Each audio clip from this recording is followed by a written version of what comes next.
Hey, Master Gardeners, it's time to get your mason bee shelters out in your yards because this is an early season pollinator. So you want to get these homes up and out right now. So there's multiple ways you can do this. You can go online and buy the little tubes, which should be made out of cardboard, and they should be at least 1 millimeter thick.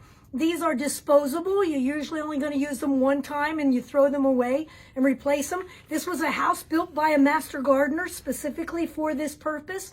But there's some other things that you can do to make a homemade item that's kind of a craft that you can do with your kids. So let me show you some of the tips. You have to do some homework and look up the proper size holes that the mason bee is going to like. Now, this is not a bee that's going to sting you. These are really non-aggressive, and they're a little bit smaller than a honeybee, but they're native bees, and they're actually better pollinators than the honeybee is. And you know that honeybees, they're dying of that colony collapse disorder and things. So this is an early season bee. We call it orchard mason bee because it prefers orchards. Likes to pollinate things like plums and cherries and peaches and apples and all those little orchard things, and all those orchard trees. And they're nectar and pollen collectors. So let me show you a craft that we did at 4-H camp one year, and the bees were actually flying in them while the kids were making them.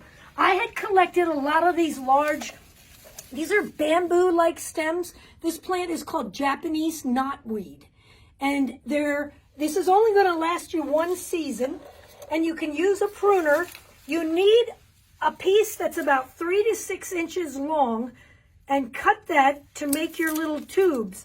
These bees inhabit these little tunnels.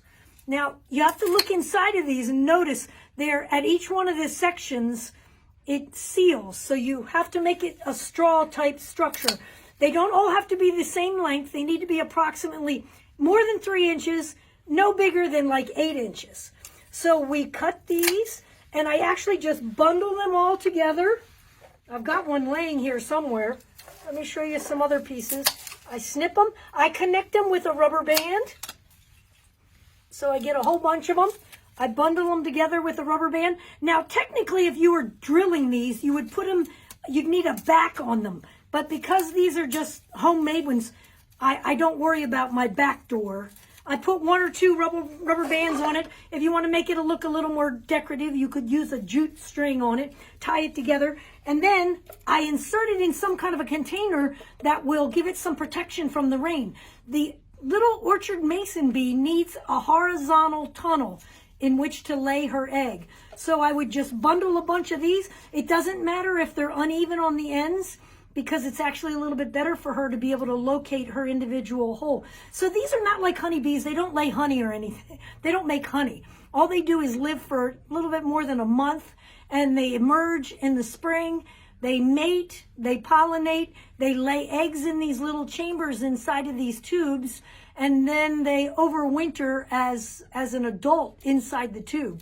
So it's kind of a fascinating little science. While we come up here, let me show you another way to build a chamber for them. What that bee does is she actually flies in, she lays a background cell in the back with mud. That takes 12 trips to make the mud in the background. That's why she's called a mason bee, because she does mason work.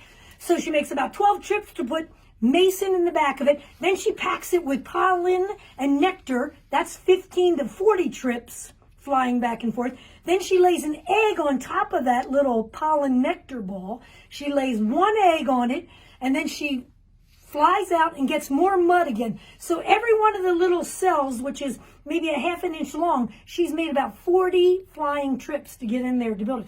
And so in the tube, she'll lay as many as 8 little cells in each one of these, and they'll winter over. So another neat thing to do, you can just drill holes in your wood pile. What I do here is just drill the approximate size. Well, the research says the perfect size hole would be the 19/64th of an inch, which is 7.5 millimeters.